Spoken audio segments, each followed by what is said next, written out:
Hello everyone, and today I will be explaining about my assignment 2, which is Gestalt Principles. Um, so the first thing that I want to explain is the Gestalt Principles of Proximity, and this is going to be a bad example. As you can see on this website for argrand.net, all the images that are being evaluated to be sold are in different sections.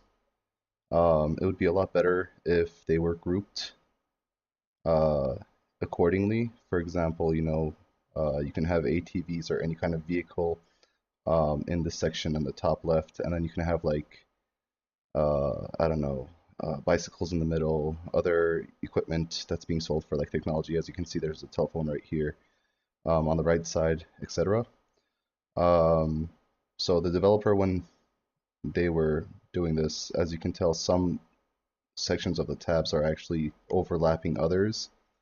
In order to fit everything, this web page actually goes on to the right side for at least another 3 or 4 pages worth length of.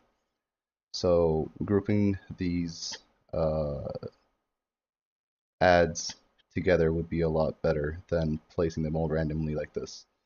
As for my app that I chose was from the IKEA app, and the issue with this was the categories were uh, how should I say this? There wasn't anything that uh, distinctively placed these categories apart from one another. So to fix this issue, you can either put lines in between or at least put them in their own categorical boxes so that it's easier for the user to not accidentally click in between the two categories and accidentally choose the wrong choice of selection for the navigation. All right, continuing on the Gestalt principles of similarity. So with the urbanoutfitters.com was the website that I chose because so the user looks at the top tab, which is very small font, by the way, which was an issue, but the bigger issue was the tab on the bottom with these three clickable links. These links actually misguide the user into thinking that you can actually click on them and have free delivery or returns when you're actually going to buy your cart. But in reality, when you actually do click on them, it only shows the details of actually how to do it rather than actually doing it, the functionality of it. So that was a big issue, in my opinion. Uh, as far as the IKEA app goes, once again, the IKEA app, normally you would find the search bar either at the top or at the bottom of the screen, which makes it very easy to access if you have something in mind that's very specific. Whereas they placed the search bar right in the middle of these two different sections, which made it kind of uh, not normal according to all the other apps that are selling products of similar types. Um, so just by placing the search bar somewhere either above or below the offers, new products, or popular tab, or above the taskbar at the bottom would be perfect. Let's see. The next um, the next Gestalt principles was symmetry. Another bad example. Symmetry is based off of how the user perceives each section in order to make it easier for them to just look through the website from top to bottom or left to right. For example, as you can see, Rakuten.com uh, is very disorganized in terms of aligning their symmetrical groupings, whether it's the search bar or they're trying to put an ad in the middle. As you can tell, I boxed the actual layers. This is the actual boxing uh, of the entire website. The background was also white, so it made it very difficult to actually understand where the website starts from where it ends, the alignments and such. This would also be a great example for continuity because it's based off of alignment, but because the entire website is, unsymmetrical, it was another great example for symmetry.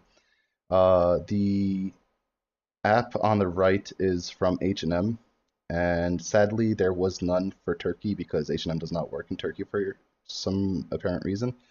But I used the US region, and it's the same as for other regions as well. The issue with symmetry here was that there was nothing that was distinctively showing the separation between the right side and the left side of the entire app. As you can see, when you're dragging down, you can see a list of items that are being sold from top to bottom, and if they just simply put some sort of lines or something that basically shows that there is a symmetry between the two items, it would be great, because without the lines, it looks like it's just one item going from top to bottom. For example, this bikini and this swimwear uh, feels like it's in the same group, where clearly it's not. So you don't know where the symmetry actually lies in this example. Now we're going to come to the Gestalt principles of closure. We were told to give a good example, and this was, in my opinion, the best example, so I had to use it both for the website and the app, where when I first looked at the Carrefour icon, I couldn't really tell what it was or why they actually chose this as an icon. But then I looked at the phone app and I realized that there was a capital C in the middle. So when I looked back at the website, I was like, oh, I see what it is now. It's just a capital C, which is the first letter of Carrefour. So that was a really good example of closure. It took me a while to actually figure it out. Yeah. Okay, so the next slide is on the principles of continuity, and that's basically the alignment for making the user have a how should I say, a faster way of actually going through what they're looking for. So when I went on MSI.com, I realized that under the events and promotions, and there's other tabs that actually have this too, there is large gaps in between two different groupings, which makes it difficult for the user to look at the left side if there were some events listed underneath here. To drag their eyes from this point to the middle right side, it's this entire gap right here. It should have been filled with something else that was based on events and promotions, but it wasn't. So that therefore it was very difficult for me to actually understand what I was looking at when I first looked at this tab. So just by either bringing these two tabs, these groupings closer to each other, or putting something in the middle so that there isn't just a blank space of color in the middle, would actually resolve this issue. As far as the app goes, I thought that the listing was great because not only was it easy to drag through because they added lines, and also they had the number of items listed for each category. The fact that it was not alphabetical order kind of made it difficult for me to actually go through here and say, okay, there's something about the mother and baby where that should have been listed at the A. Like if it wasn't alphabetical, basically it would have been better to go through the list just by saying what is exactly the category that I'm looking for, and it would have just been easier to scroll through without actually looking at each and every category within the list to actually find what you are looking for. Time consumption is very important in terms of user interface. All right.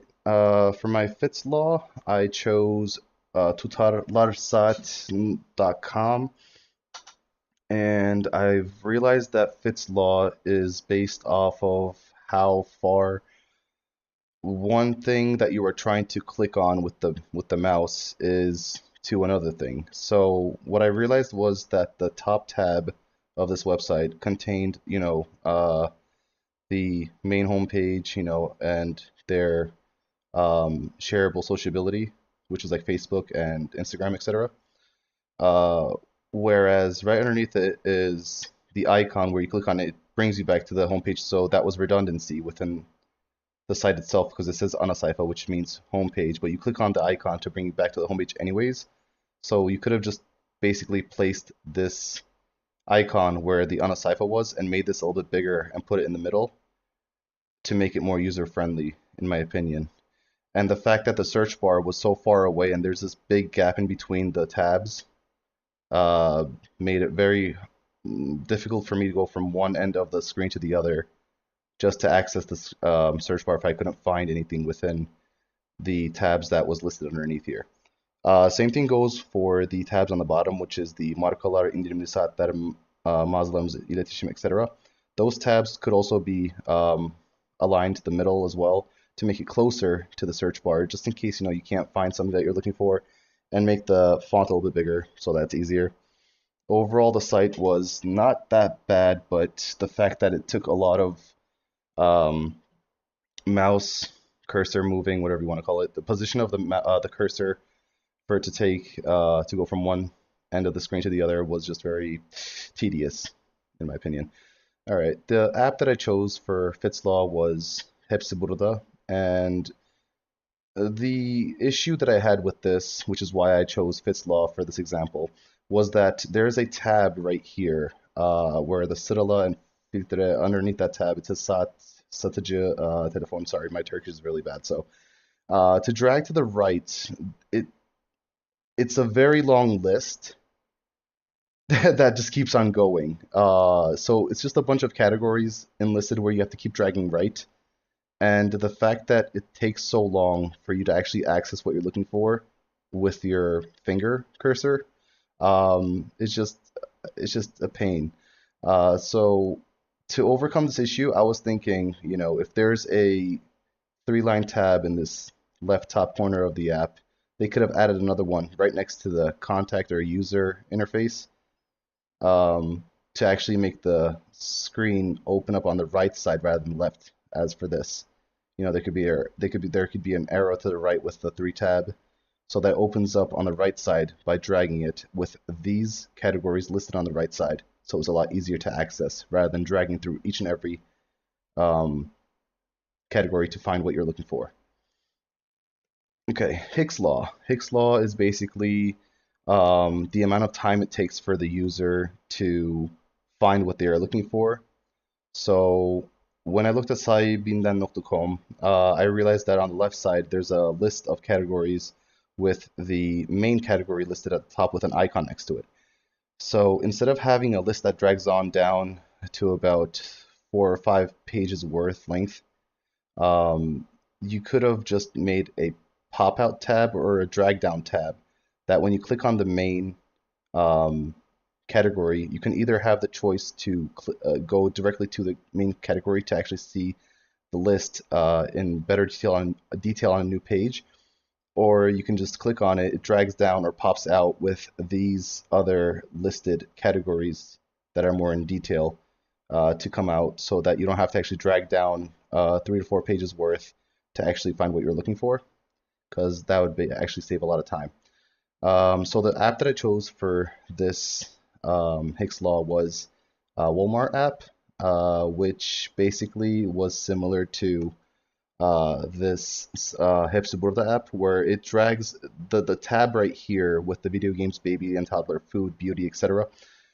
It keeps dragging on to the right, which is very time consuming and insufficient because these are not specific, they're common categories which can easily be handled with just a simple pop. Like, as you can see, there's nothing in the top left corner of Walmart app, like right above the search bar. If there was like a tab with the 3 lines, you click on it, you find these tabs on the left side. It would actually be a lot faster to access these common categories without having to deal with time consumption. And that is all for my presentation. Thank you for listening, and I hope you learned something new about user interface and how things can be user friendly. Thank you, and have a great day.